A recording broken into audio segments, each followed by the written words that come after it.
What's up, Rasa? Welcome to a new episode. So, continuing, like I said in the last video, my husband got addicted to methamphetamine. That was his drug of choice at the time. Um, and that's what caused the problems in our marriage. And, I think the petty little arguments here and there and life arguments wouldn't have been as bad if it wasn't for the drug. I'm not saying I'm not at fault. I'm at fault for you know, fighting for not fighting, but like arguing and fighting because I felt like I had to. And I wanted to fight for our love. And I cared about him and loved him and I wanted the best for him. And so at the time I didn't know how to help him. Um, what I was doing probably would have probably caused more damage, but I don't know. Um, but I do blame that the drug was the main issue in our marriage and that caused our problems. And, I do put that on my husband that it was his fault. Um, I'm glad to say he's going to complete 22 years this year clean, which we're proud and happy for him and proud and happy for our family. And I'm glad I did stay with him to help him and support him and be his backbone. And I'm happy that we did, fight for our love because, 27 years later, here we are. We love each other. We have our family, our kids, and I'm happy for that. It's just the life we were dealt, the cards we were dealt, and we had to go through that. But, so like I was saying, our relationship is unique and different. You may see it as like, oh, pobrecita, the life that she had to live. No, I'm not a pobrecita because that's the life, like I said, I was dealt. And I chose and wanted and was given. And so I'm not trying to act like a victim and just point the finger to my husband. I'm not. But these moments that I'm talking about, yes, you're hearing the fucked up parts of it. You're hearing the sad parts, the hurt of it. But there's also good times in there. I mean, between all of this, the months that my husband would get clean or come down on his drug, whatever, we had good times. We have our holidays. We have our birthdays. We have celebrations. We celebrated bringing 2 kids to this world. The birth of our children was a beautiful thing we experienced together. We did family things. We went here and there and did family things, and my husband still showed me love. And I showed him love, so,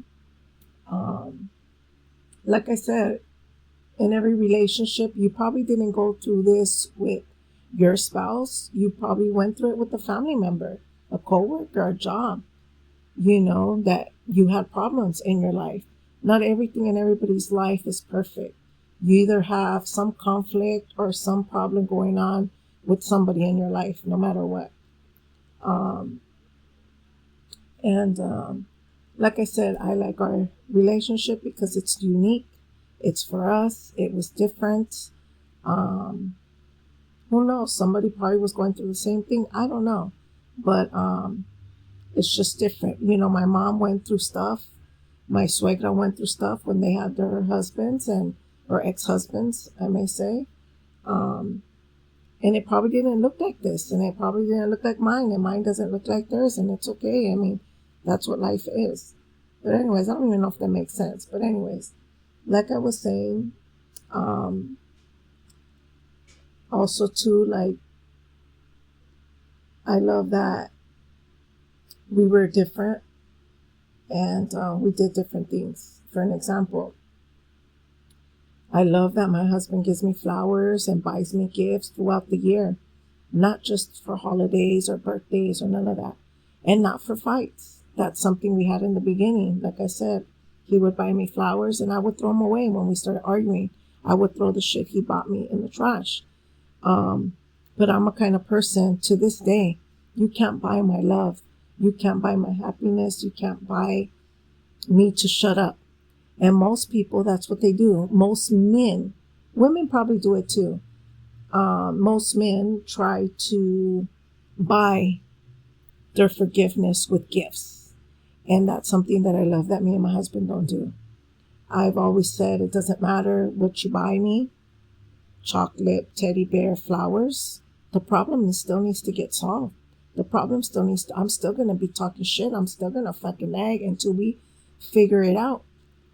You know what I mean? You could buy me a fucking car, give me $10 million. I don't give a shit about that unless if we're not fixing the problem, that car, those $1 million don't mean shit to me. You know what I mean? I have somebody I live with that always thinks they can down talk or talk shit to somebody and think that they can buy their love with money. You know, they don't tell you, I'm not going to say who it is, but they don't tell you they love you or appreciate you, but they think by buying you food, by giving you money, by buying you tires or this or that, thinks that's their way of apologizing or buying love. And for me, that doesn't work. And that's something that me and my husband have had, that he knows. And I do love that when we're arguing or fighting, he's never came with flowers, because he knows I wouldn't have appreciated that. I wouldn't have loved those flowers because he knows how I am. And I like that. I like that just out of nowhere, he gives me flowers, you know, or just because it's a fucking rainy day or a sunny day, it doesn't matter. But I like that he doesn't try to buy me to shut up or to stop nagging or to stop, you know, I love that. But anyways, like I was saying, 2001, I graduated high school. Our daughter will turn a year old. We have her baptismal. And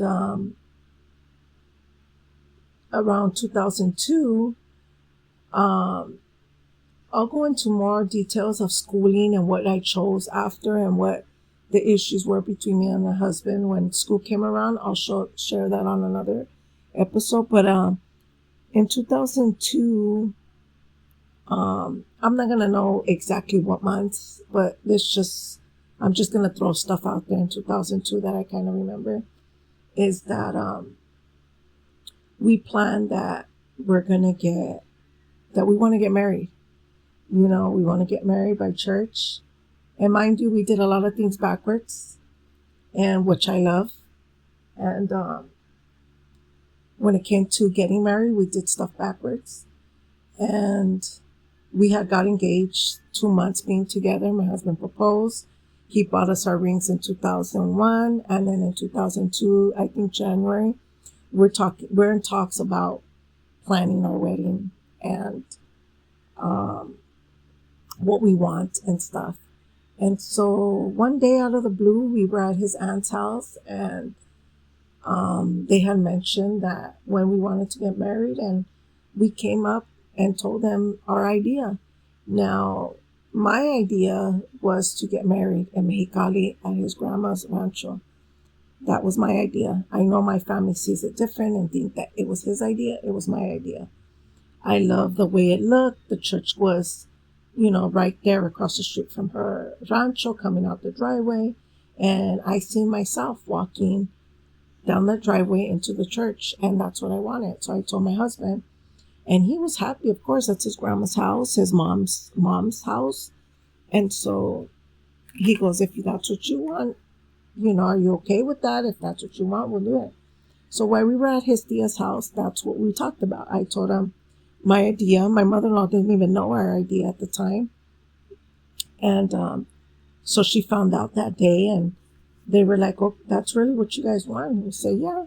So his tia was like, okay, we'll be padrinos and madrina of the church in Mexicali, because they were raised around that church too. So they knew what we were talking about. So then the cousins and everybody just started saying, okay, and we'll be madrina or padrino, whatever you guys need, let us know. And we said, okay, once we have everything said and done, we'll let you guys know. And so that's when everything came together to start planning. And so to plan for this wedding, we also needed to get baptized and communion and all that, because the church needs that. Um, like I said, the church was Catholic. We baptized our daughter in Catholic at the time. That's what I was claiming, Catholic. I'll go into my religion and my spiritual, what I think and believe in today on a different video. But so throughout that whole year of 2002, all the way to January 2003, we were doing communion. I was baptized, but I didn't have anything else done. My husband didn't have nothing. So throughout that year, we had another of his tias that became our marina and padrino of the church to get the baptism and everything done. And also I had to go and get all my stuff. So we were doing that the whole year. At the same time, my husband is using. There's times I didn't know. There's times I started seeing a pattern and started noticing more and more. I will say that me and my husband in these 22 years, we've never sat and talked about this kind of details. This is the first time I'm actually saying things, and I'm not saying everything in here. I'm only giving stuff here and there. I'm not going to say everything we went through. So like I was saying, I've never asked my husband his side of what he was feeling. I've never really sat with him and asked him back then. I think I'm comfortable to do it now because I'm comfortable to talk about it on here now. This is like a personal journal for me, even though I feel like I'm talking to people, but this is like a personal journal to me. But I feel comfortable now, but I feel like out of all these years, I felt like if I bring up the subject, I kind of felt like he would fall back, and I didn't want that. Like for an example, there's a certain song that I hate him listening to because it talks about the drug, and it's like a corrido that, you listen to, but to me, it's just not a song because he takes it as he knows, like he could relate to the song, if that makes sense, because he knows that feeling. He knows how that feels. And I don't like that because I don't want anything to ever make him feel that he wants to feel that feeling again, if I'm making sense. So that's why I don't like that song. And recently there was another song that came out and I really loved it. I introduced it to him. And to me, it's talking about a love story. But he says that no, it talks about a drug. And he likes it really a lot. And I couldn't like it anymore because I feel like he's listening to the song like, I don't know how to explain it. Like he's reminiscing on that feeling. And I don't like that because, I know he's strong today. I know he will never do that again. But I mean, the devil is a lie. The devil is the devil and you never know. And it's been 22 years, but it took us a long time to get that trust, to feel comfortable to even talk about the drug, to feel comfortable to talk about his testimony, or for him to talk about it. I mean, it took a lot of years. I mean, it's been 22 years, but it hasn't been 22 years that the problems just went away. It took us years to, at least for me, to feel comfortable that I know that I can trust them. And he, there's people to this day that I know they still do what they do and I'm able to trust him around them. But there is times that I have to remind him. I haven't done it in a couple of years, but just for an example, like 5 years ago, maybe 5-6 years ago, I had to remind him because I feel like it's not that I'm bitching or nagging or just to talk shit out of my ass. It's that I feel like I'm my husband's backbone and I'm the strongest one. And I feel like I have to remind him not to get manipulated, not to fall back, not that. And it's been a ride. And, you know, if I feel a certain way, I can imagine how he feels that I'm always, or that he always thinks that I'm going to think that he's going to go back to the drug. And now that he's older and has health issues, you know, I doubt he'll ever do that. But like I said, can't trust your own shadow, you know. I'm me, I'm myself, I'm Motuika, and I don't trust myself. You know what I mean? So it's still a thing for me. But anyways, like I was saying, I've never asked him how he's felt. I never asked him how, when he was going through what he was going through, or putting us through what he was putting us through, how did he feel? I'm pretty sure he didn't feel good about it, right? But I really never asked him that. And hopefully one day we could sit down and talk about it, and maybe he would like to come on here and share, you know, like a personal journal here. But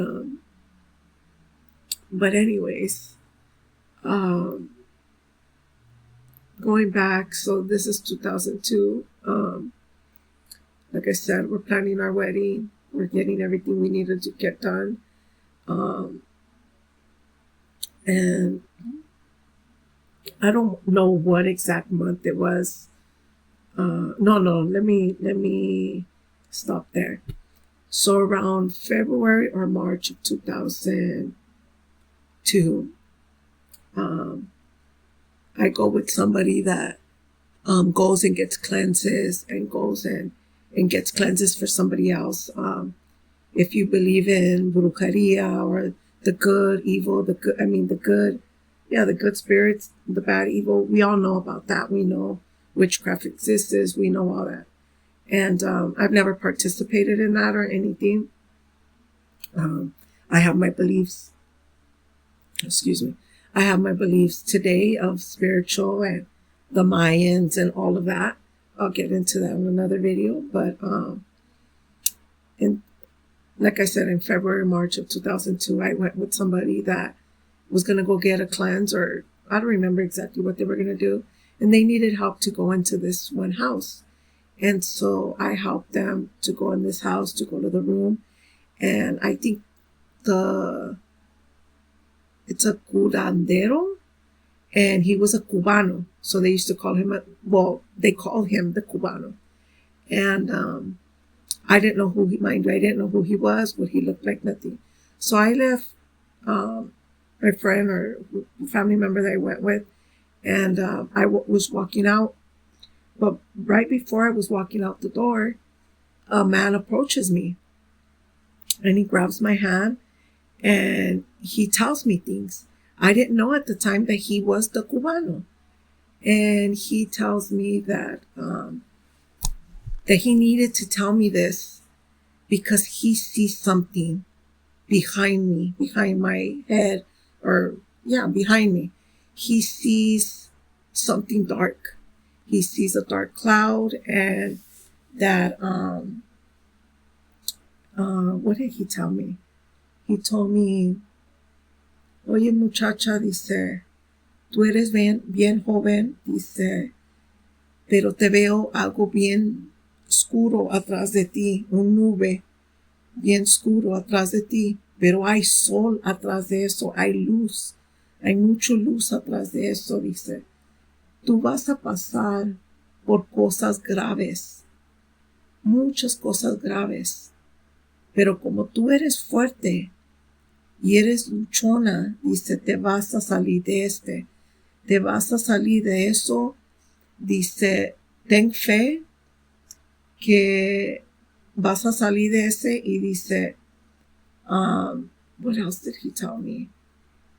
Pero que iba a pasar por muchas cosas feas, que iba a pasar por muchas cosas graves, feas, pero que en el fin iba a salir el sol, ese nube negro se iba a ir, y que el sol iba a the light was going to be there. And so at the time, I didn't think nothing of it. I walked out. I went and told my husband. We went to the car. And honestly, we didn't think nothing of it. Basically, what he told me was that, that I was going to go through some stuff.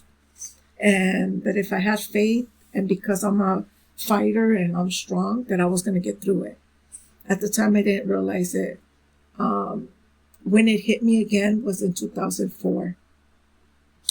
Around August of 2004, that's when it hit me. What he told me that's what's going to happen to me in the next 2 years.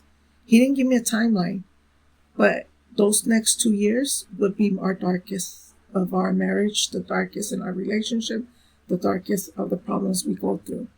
And like he was saying that I was going to go through, that's what he was talking about. Because 2002, 2003, until the beginning of 2004, will be the most challenging for us in our relationship and in our life. And so that's what I think he was talking about. So anyways, I don't know what month it was that my husband, I started figuring out, okay,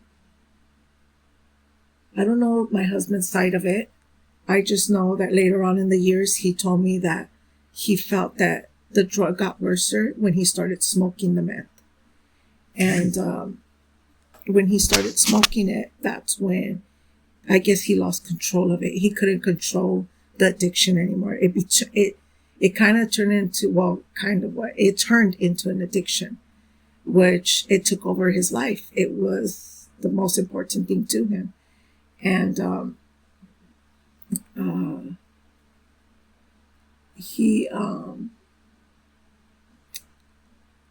so I started seeing patterns. I started seeing who he was. I started seeing things little by little. And I can tell when he was high, when he was on it. I can tell when he was coming down, because throughout that too, he would try to leave it for a couple days or weeks or whatever, and then he would go back to it. But I don't know exactly the timeline because I wasn't there on him 24/7. So every time he would come home, he would come in the house, whatever, I would start my shit. I would start talking shit to him. We would start arguing, which would turn into fights. And before I was able to keep it to myself, mind you, for 3 years, it wasn't that bad. And I was keeping everything to myself. I'm a person to this day, I don't talk to people about my problems. So I always keep everything in. And so that's what happened. One day we were fighting. He was on the top of the stairs. I was on the bottom. Mind you, my mother-in-law never butted in our relationship. Up to that point, she started butting in, but not in a bad way. She's always had my best interest. She's always been on my side. She's always took my side. Even though that was her son, she's always had my back. And I always appreciate that. And so that day, she noticed that every time he walked in, that I was starting, that I would, as soon as he walked in, because I would wait till we were by ourselves, or I would go up to the room where he was using and go and see if I can talk some sense into him or whatever, which would turn into arguments. And so she thought that even though she was on my side, well, at the time she didn't even know what was going on, but she thought it was just me. Like, oh, he just got home and she's already going at it with him, So she kind of was trying to figure out, well, if she was fine and the baby's fine, like my daughter, like basically why is she picking a fight with him, right? Because at the time she didn't know what was going on. And mind you, some of us moms, sometimes we're naive, and not because we don't know not I don't know. Sometimes you don't know what's going on around the people around you. And I feel like sometimes my suegra was like that. She was naive to what was around her. Just for an example, stories that they would tell me that people would be around and who would be using and this and that, like things I've heard. It's like she never seen people for that, or she never seen it or was blind to it. So basically with my husband, when I got with him, she was already having issues with my husband because he was already, being rebellious. He wouldn't come home. He wouldn't answer her calls and stuff. He would take the car and not come home. So she was already having, like, my husband went, like I said in the other video, he started late in life. I started at 12. So when we got together, I was already done with that life. But he started late in life. And, but so this day, she didn't know what was going on.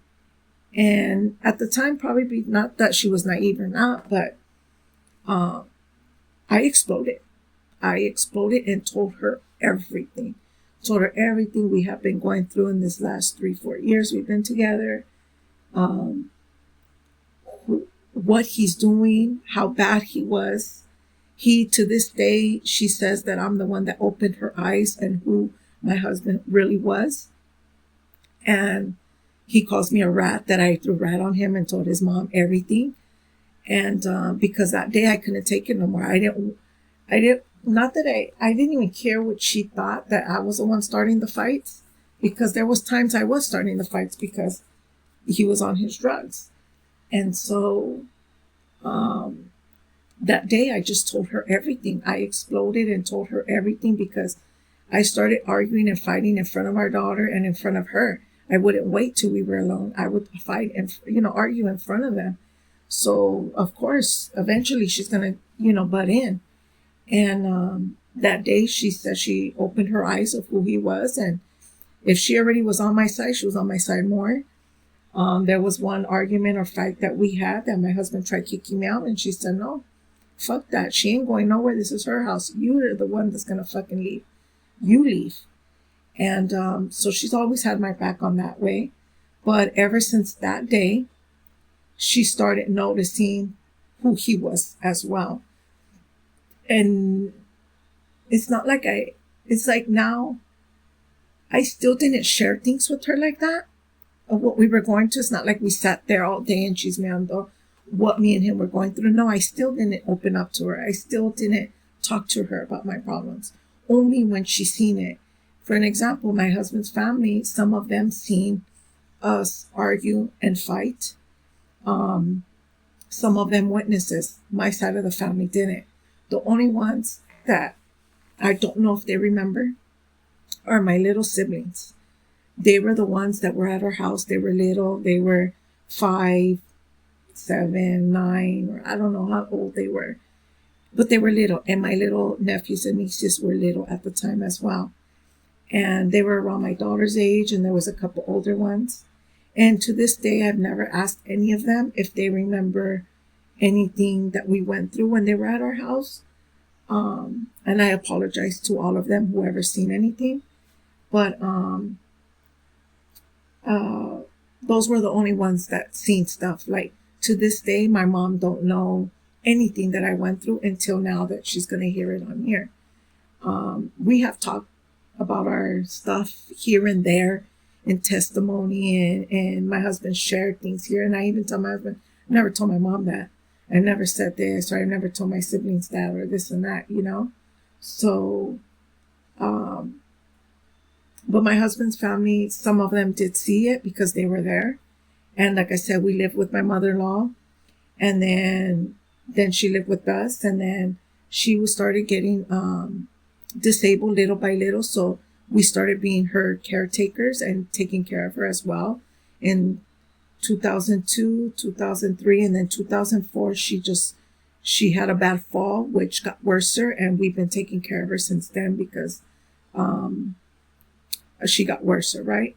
So, but anyways, so now my mother-in-law knew, so we kind of knew the habits, we kind of seen what he was doing and whatnot. And around that time or a couple months after that, I find out that I'm pregnant. Um, I find out, I think, in November, if I'm not mistaken, the end of November. And I end up telling my husband on Christmas that we were pregnant. And of course, we were happy, we were excited. I was excited. My mother in law wasn't, because she has another way of thinking of children being born and things like that. I'll go into that on another detail about kids. But in the end, she was happy.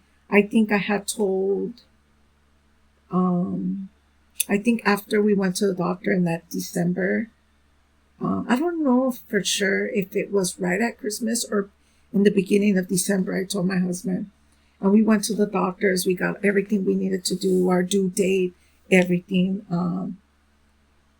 And I was happy. I don't think that I didn't think that this pregnancy was going to fix our problems, but I actually did feel happy, because we had talked about having, how many kids we wanted. We had talked about continuing having kids and stuff, but at the same time, we were still having issues. And so in January of 2003, I'm going through the stress of the wedding, everything we got to get done to make sure we have everything that we need for the church, the permits, make sure all the marinas and padrinos are picked, making sure everybody has their dresses and tuxedos and we have our clothes and everything. And then the stress with me and my husband still going through our issues. Now, mind you, we're still in love. We still want to marry each other. We're still planning a wedding. I love this man. I want to marry this man. And we're on our second kid together. And so, or our second pregnancy. Let's correct that. Second pregnancy. And so around December and January, we have, no, that's a lie. Around January and March, we have 2 bachelorette parties. My mom and dad throw us one, and then my suegra and our marina throw us another one. And so we're doing all of that. We're getting ready for the wedding, making sure we have our, my dress, everything. And in January, I think it was like a week after the first bachelor party, I think, I start bleeding. And mind you, I'm not the smartest person in the world. We didn't have technology back then to just research anything, Google a symptom. I didn't really know a lot. And I think at the time I might have been, let me see, I probably was 20 years old. No, I was 19 years old, I think. Fuck. No. Yeah, I was 19. 20. No, I was 20. I was 20. Sorry. I know I'm getting lost in this. I was 20 at the time. And yeah, because I got married at 20. Okay, and so I go to the doctor and they do me an ultrasound. Me and my husband go. Because mind you, even though my husband was on his drugs and stuff, he was still participating in everything we were doing. He was still part of our lives. He was still doing everything. I never went to the doctors alone. I never went to anything alone. I never did everything alone. We did things together. So we went to the doctors. I'm not going to go into a lot of details because I want to share that on another video. But in the end, we end up having a miscarriage. Yep. I ended up having a miscarriage. And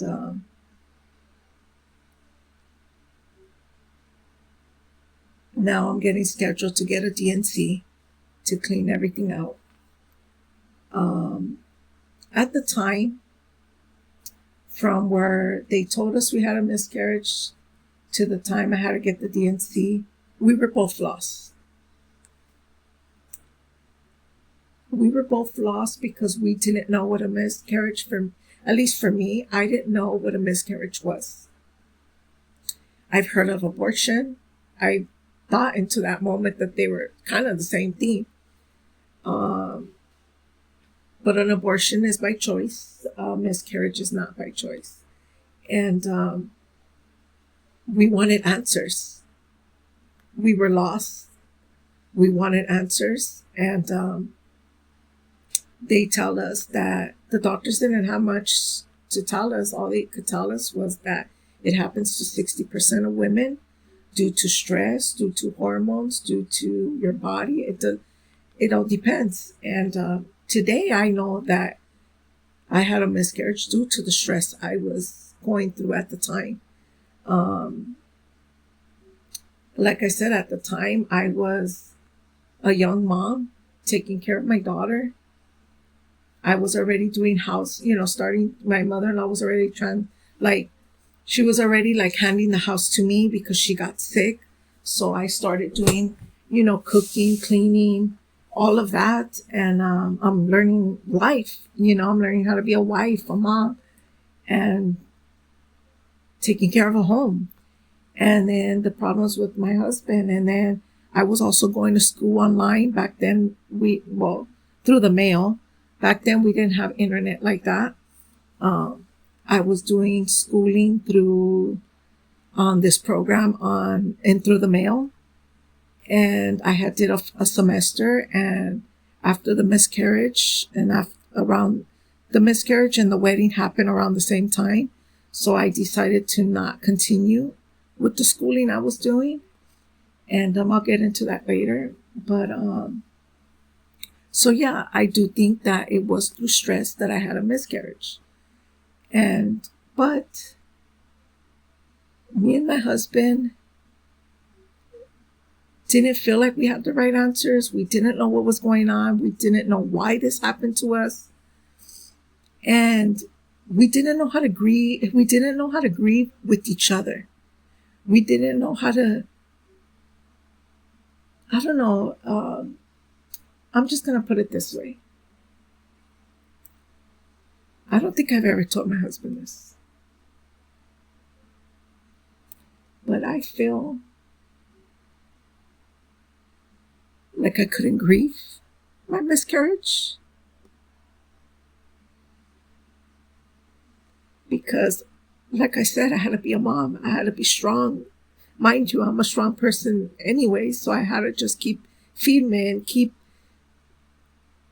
going on with my days, My husband's more sensitive than me. I'm more strong and more close. I don't share my feelings. I don't, until now, I don't know why the fuck's going on. I think it's this hormones that I'm on here fucking speaking shit now. If you would have knew me back then, you'd be like, she's talking in a podcast. But anyways, I just felt like I couldn't grieve because I had to be the stronger one because my husband's more sensitive. And at the time he was trying to, this is what I know. And this is what I think because I don't know. I never asked him completely. I know that he was trying to get off the drugs for the wedding. So there was days he was coming down and, what that does to a body. And I just felt like he took it harder than me. If you know what, that's the right words. He took it harder than me. For me being the one carrying it, for me going through all the emotions to going through everything, I felt like I didn't take it as hard, but I did at the same time because to this day, it still hurts me. I'm fucking 43 years old. My kids are in their 20s now. And I imagine what that child would have been, a girl, would have been a boy, what they would have been like. And I just felt like it hurted me, but I just felt like I didn't take it. At least for me, I seen that my husband took it harder. I don't remember if he wanted to do a service for it. But at the same time, I was supposed to be 3 months pregnant. So according to the doctor, it was just... So we went through that. Now, when I was scheduled to get my DNC, somebody was in my head, my husband's head, telling him that when a miscarriage happens, it's usually the woman's fault. It's the woman's fault. And that maybe I would have had to been on drugs for that to happen. So I felt like my husband was accusing me of doing drugs. So I had my doctor and the nurse give me a drug test when they did my blood work, and to make sure that, not to make sure, just to show him that what that person was telling him was a lie. And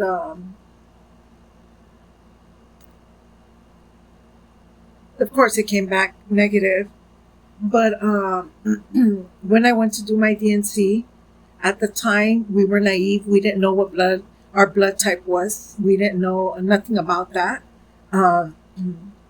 What's your blood type, And that day when I got my DNC, when they were taking me in, my husband was right there, and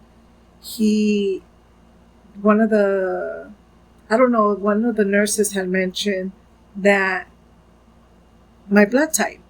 And because it was a letter plus positive, he took it as that my drug test came back positive. And so we ended up having a problem there and arguing over that. I just felt like my husband was blaming me for it, which I don't think it was none of our fault, but at the same time, it was both of our fault because the problems we were going through,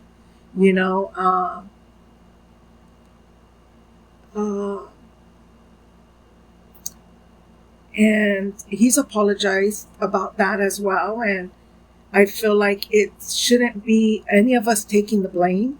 It's just something that happened to us. Y ni modos, no lo podemos cambiar, We just have to live with it. And maybe it could be an innocent thing that had nothing to do with anything. We don't know, so, but anyways, we got through that. I got the DNC a month before I got, I ended up getting the DNC a month before our wedding. And so in my wedding pictures, because I was gaining a lot of weight for 3 months, the doctor told me I was gaining a lot of weight. And it was due to the stress. Me and my mother-in-law, we were eating tubs of ice cream. I want to say 6 months before our wedding, I was nervous, plus all the stress I was going through. And we were, the 5-gallon, I don't know if they're the 5-gallon tubs, the tubs of ice cream, the big ones. And we would go through them a lot. Me and her and my daughter, we were just eating ice cream back to back. I don't know what it was. We actually stopped a month before the wedding because we actually caught each other like, what the hell are we doing? And the reason why we caught each other, because we would save the tubs, para poner los frijoles, para poner el arroz. To this day, I still do that. But we started noticing that the cupboard was getting higher and higher with those plastics more than the Tupperware. So that's when we're like, fuck, we're fucking eating a lot of this shit. So we stopped. But I already had gained weight. And then after my DNC, I kind of blew up. I don't know what it was. Um, my doctor told me that they must have, well, my doctor, she was the same one that delivered my daughter. And a nurse had told me that the doctor must have left a lot of air in my stomach. So I told my doctor about that, and they were trying to, give me massages or whatever. But my stomach still looked pregnant. Like when I had the miscarriage, I was 3 months. According to them, I was still showing I was 3 months pregnant, 3.5 months, I think. But for our wedding, in my dress, I actually looked like 5 months pregnant. So when we got married, a month after the DNC, a lot of people at the wedding thought we were pregnant. And so some people asked, some people said we were, and we never corrected them. Some people knew what had happened to us. A lot of people didn't know. And so, yeah, in my wedding pictures, I look about 5 months pregnant. But anyways, after the DNC, we have a month for our wedding. Mind you, we're supposed to be in Mexicali at least 2 to 3 weeks before our wedding. We need to get everything ready with the church. We need to help clean. We need to help set up. We need to help get the permits. And, but my husband and me were still going through our problems, and he was still, I don't know for sure if he was still on the drug or he was getting clean for the wedding. I know for the wedding, he was clean. He had weeks or days that he was coming down. His uncle would call us and be like, "Where are you guys at? You're supposed to be here already." We were actually driving 2 weeks before down there. We were probably like 2 hours from our house when, I don't remember exactly what it was, but we just started arguing in the car. It was me, him, and my mother-in-law, my daughter. And I don't know for what reason, we just all started arguing, and we just ended up turning around and going back home. And that's when his uncle calls us, like, "What are you guys doing? Like, you're supposed to be getting here. You guys are supposed to be responsible, you know?" And so I don't remember exactly, but I think we ended up going to Mexicali for our wedding 4 days before the wedding. When we were supposed to be there, like I said, 2 to 3 weeks before. And so in the end, this is 2003 now, the beginning of 2003. We have the miscarriage. In 2003, I get the DNC. We get married. We're happy. I mean, our wedding was beautiful. And we loved it because we did everything backwards. And when I mean backwards is because, we got married by church, then we get married by civil or by court. It was raining on our wedding, which we were upset that it rained. But years later, we found out that when it rains on your wedding, that's a blessing. It's not a bad thing. It's a blessing. It's a good thing. And we get married later on, years later, by church. 2003, we got married by church. And then 2012, we get married by court. And it also rained on that time. And it was spring. Both times are spring. And so turns out it's good luck. But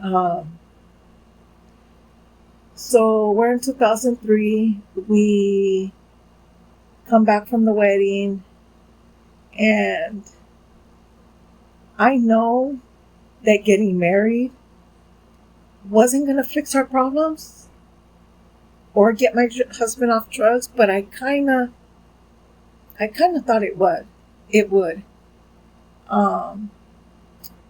But I kind of felt like it got worse, sir. Because of the miscarriage, I felt like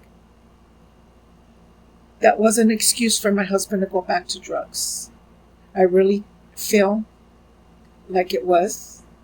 Um, we're still having good times. We still are enjoying all of our gifts and everything and stuff, but I really thought that things would be different. Turns out that that would be the worst year. Now, mind you, this is going to be very graphic, and my husband's okay with me saying this, and my kids already know, and I don't know if they know every detail, but they know. We talk to our kids about a lot of things we have been through, and so they know a lot about us. And I don't sugarcoat or hide anything. And at least for my husband and my kids, they don't. So like I said, 2003, I thought it would be better. I thought we would be better, and I will say that we were more distant than ever from each other. We were not connecting. We were still doing family things together. We were still going out. We were still doing family things. We were still having intimacy, everything. But I just felt like we weren't connecting. We weren't having conversations. Just felt like we weren't loving on each other. And we were very distant. And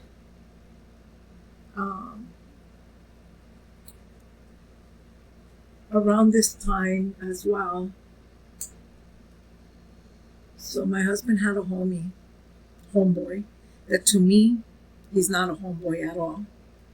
And I know my husband hates that or dislikes that I always talk shit about that guy. And that's what I'm going to call him, that guy. But to me, he's no good. He's a piece of shit. And no one's going to tell me how to feel. But I do hate people. You may think that's not good or that's not what God wants. This is what Motuika wants. And I hate people. And that guy is one of the people in my list that I hate. Like, I hate with a fucking passion. Because I blame him for a lot of the problems and putting shit in my husband's head and making my husband believe. Yeah, he didn't put something to his head to make him do it. My husband chose to do it. But I feel like he, along with somebody else, but he, in this moment we're talking about that guy, he was really causing problems and really fucking with my husband's head. I don't know what this fucker thought he was. He thought he was fucking king of I don't know what. But he had the nerve to come to our house and demand. I don't know if he did it to his other homeboys, but he would demand my husband para mantener a su familia, to buy groceries, buy Pampers for him and his lady and his kids. Like, who the fuck he thought he was? And then, I don't know the situation with him and my husband. I've never went into details and asked my husband if the guy was supporting his habit, if he was, I don't know what. I just know that one day I found out that this guy is the one that's putting shit in my husband's head. And there was also a family member as well that would call us downstairs and would be on our side, and then we'll call him upstairs and be on his side and make it look like he was not doing bad and that his mom and his wife were wrong, not him.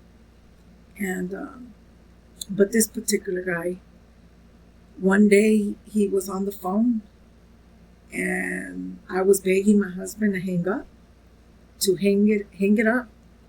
And the guy's telling him that he don't give a shit I don't give a shit what your wife says. Ahorita some hyenas are gonna go and pick up some shit, and you're gonna do this and that and blah blah blah. And literally, he was giving my husband orders what to do. And what pissed me off more is that my husband was listening to him. He wouldn't listen to me. He was listening to him. The guy was giving him orders not to listen to me. That who the fuck was I? It was really bad. And I'm not giving you every detail. I'm not going to give a lot of information, and I'm still giving a lot on here. But he started brainwashing my husband on a lot of shit. My husband started, and I know it's going to hurt him hearing all of this if he even listens to this podcast, but he started feeling and saying that he had fiberglass all over him. His family, me, his mom, we would all see it, and we would see that he doesn't have no fiberglass. But my husband just started hallucinating and saying that he feels. And then because we didn't say, no le dimos la razón, he would get more mad. Because he thought, you guys are trying to make me look crazy. But there was no fiberglass there. He just said que le picaban y que le picaba, que la camisa y que no sé qué, que tenía fiberglass. And then he started seeing things on the curtains, on our clothes. He would look at my arms and saying that I had letters, numbers on my arms, that it was a code, that I was out to get him, that I was spying on him. He would say that I would put a compact mirror under the restroom and spy on him. It got really ugly, really bad. He got really addicted, really bad. And he, when you look at a cloud and you could see, if your imagination can work in so many ways. And if you look at a cloud and you say you see a boat, you see a giraffe, you see a car, you could see anything your mind wants you to. Well, that's what he was doing. He would look at my clothes and say there was codes, my arms, that I had that to wash my arms, that I had letters on there, this and that. And he would say it in front of his mom and his family members, everything. And at the time, a lot of them probably thought that he was using too much, or probably thought he was crazy, or probably thought, or didn't really think anything, because some of them, it's not my story to tell, but some of them were on the same boat, not as probably as bad. I will say that, thank God, today, 2026, a lot of those people have changed their lives for the better, along with my husband, and I'm so proud of them.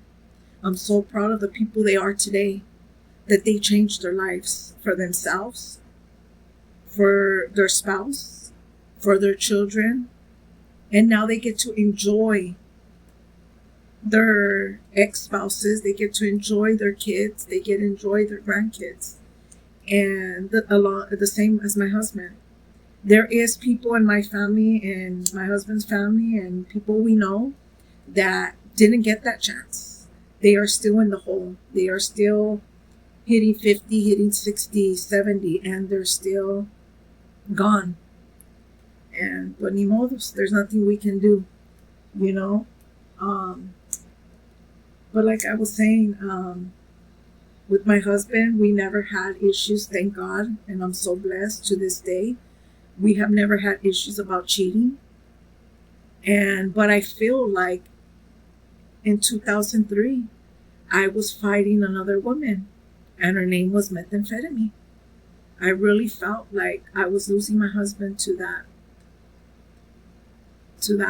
I really did. I really, really did. My husband wouldn't come home. He would stay at family members. he would stay in other people's house that were doing the same thing. When he wouldn't come home, of course, I'm thinking that he's with another girl. What the fuck is he doing?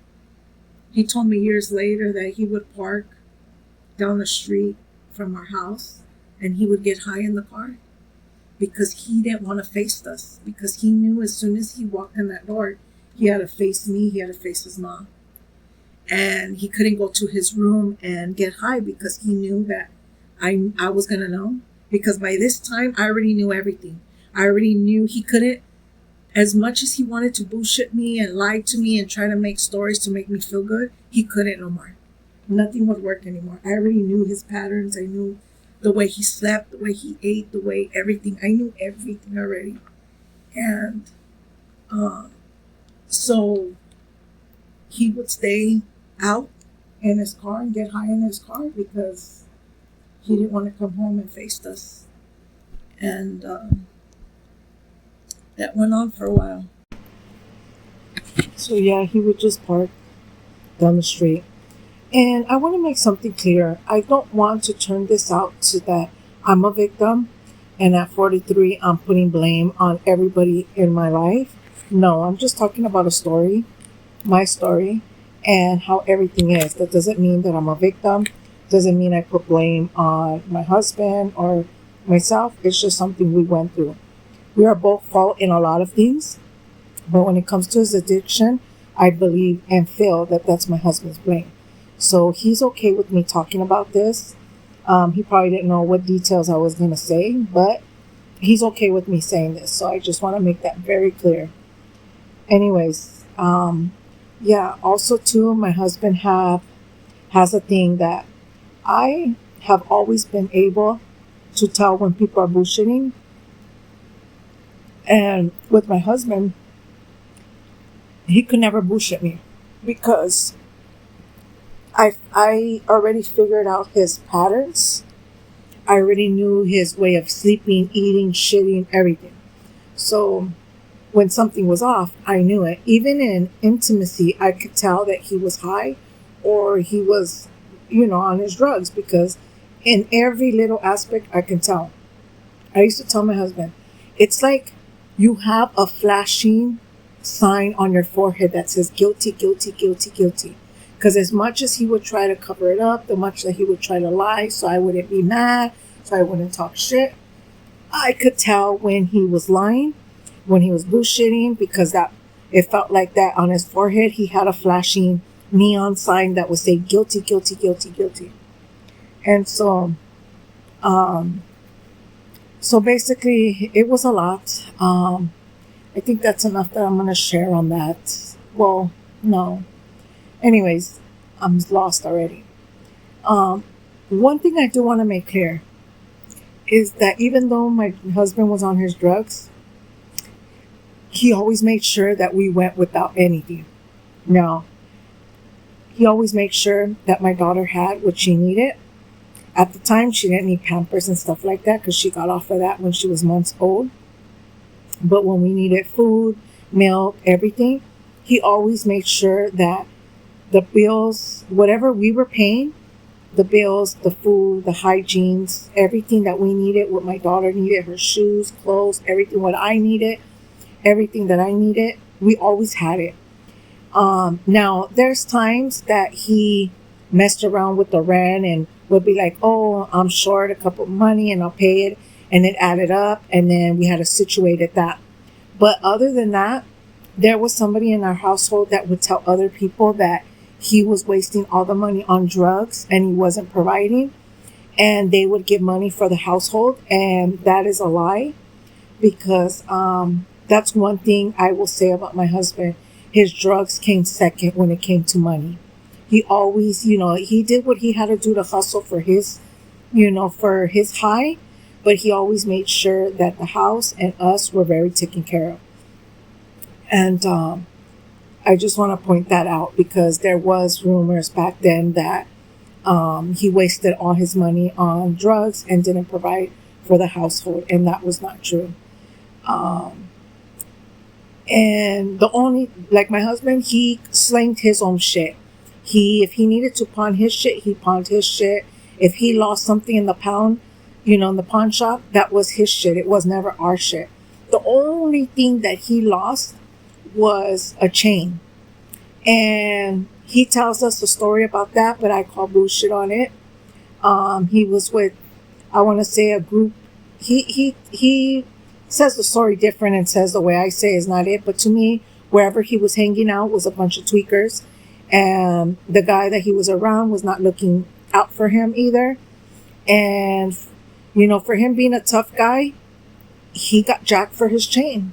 And it pissed me off because I know my husband. I seen my husband, go up to other fools. And, I seen how my husband was. He was a tough guy. And for him to get jacked for his chain really was like, nah, you were not in your fucking right head. That's why you fucking lost the chain. And the reason why it hurt me with that chain is because when we got together, he bought us a heart. Back in the day, you used to have the hearts, the best friend's heart, the lover's heart. When one gets one half, the other gets the other half. Well, we had that. And it was on that chain, that charm. And to this day, I still have mine. And then my daughter's baby rings, a couple of her baby rings or charms were on that chain. And his nieces that had passed away, he has a niece that passed away, something of hers was on that chain. So I know it hurts him to this day that he lost that chain. But to me, I feel like he lost it because he was fucking high or, his family members say that he clucked it. I don't believe he clucked it. I believe he got jacked for it because the type of people he was around. But it just, was pissed off to me that it's not like he let them take the chain from him, but it was like, I know who you are. You would have fucked up a motherfucker if somebody tried to jack your chain. You know what I mean? Like, I knew who he was. So, but other than that, that's the only thing that he lost. And basically, it was his stuff. It wasn't, the rings were his. They weren't my daughter's anymore. They were her baby rings, but she still has some to this day. And I'm not even sure if they were the rings or a charm that was on there, but it was his. And the other piece of our heart was his. So that's the only thing. Now, if he lost anything else, that's his shit, He never took nothing away from me, never took nothing away from my daughter, never took nothing from our home to get high, But anyways, but I don't know the timelines, but my husband, because he was so addicted and the problems we were having, and he probably got tired of hearing me talk shit, because also, he would try to eat, tweakers can't eat. And I keep calling him a tweaker. He's not a tweaker, but he wouldn't, when you're high like that, you don't eat, you don't sleep, none of that. You're on a good one. But what he would do is he would try to eat in front of us what I would make or his mom would make, so we wouldn't think he was on drugs. And then he would try to eat, but he would eat and then go to the restroom and throw up. So even though he was trying to play the part, I'll eat so she doesn't think I'm on it, but him just going to the restroom and throwing up even made it worse, because I already knew it. The same thing, he would try to force himself to go to bed. Mind you, back then we didn't have fucking phones to be on to fucking fall asleep. He would be up, but he had to play the part at nighttime when we got to go to bed, and my daughter had to go to bed, and so anyways, around this time, from the middle of 2003 all the way to I want to say May of 2004, my husband tries to take his own life.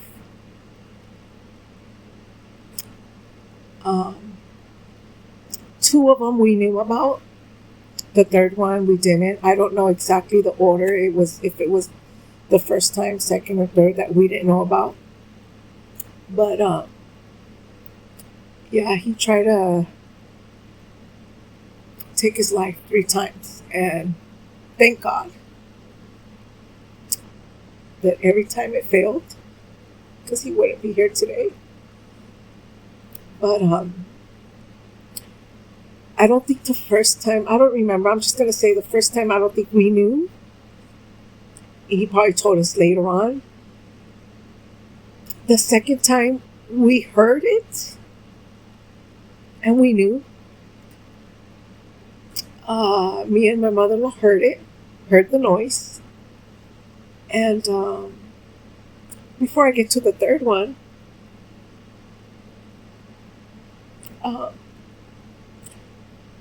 my doctor had told me that I couldn't get pregnant for at least 2 years after my miscarriage. And like I said, even though we weren't like connecting and we were, we weren't like we were falling apart from each other, we would still, sometimes have intimacy. And one of those times I got pregnant.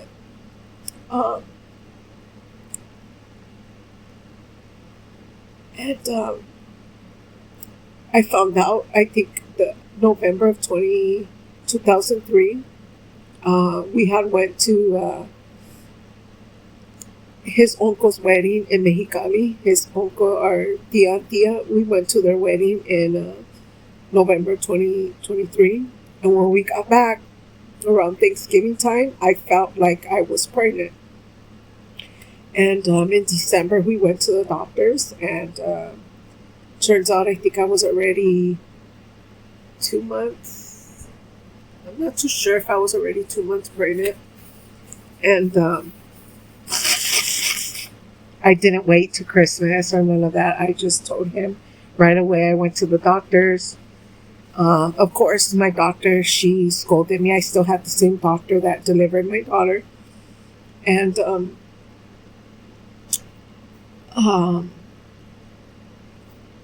my doctor scolded me. Well, scolded, I think, I don't know if it was both of us in there. She scolded us because turns out that I got pregnant exactly a year or a month before the year of when I was that I wasn't supposed to. She wanted me to take care of my body for 2 years. And so she was very upset that I was pregnant. She put me on that this pregnancy will be, we took care of everything, get our appointments, switch it, situate it, birth control, all of that, and gave our due date and everything. But she told me that this pregnancy was going to have to be basically bed rest and no stress, no working, no doing anything, because she didn't want me to have another miscarriage. So I agreed. And so I'm actually going to end it there. Stay tuned to the next video to hear the rest. Have a firme weekend, raza.